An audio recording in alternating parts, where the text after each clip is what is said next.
Ja, we zijn hier vandaag voor KMWE, wat een high-tech manufacturer is uit de regio Eindhoven. Ja, zij maken hele specifieke producten met high-tech manufacturing. En wat we daarmee voor KMWE hopen te doen, is alle productdata die ze hebben voor hun te klassificeren. Dus ze hebben heel veel verschillende producten, alleen ze hebben geen manier om te kijken welke daarvan op elkaar lijken.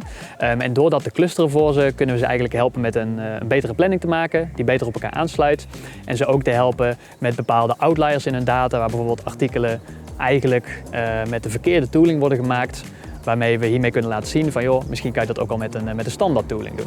I was very positively surprised. What they were able to do from ideation to going through all the mess of the data that exists in these companies to making something which can actually fit into our process. I see a lot of promise there and would be happy to follow up on that as well.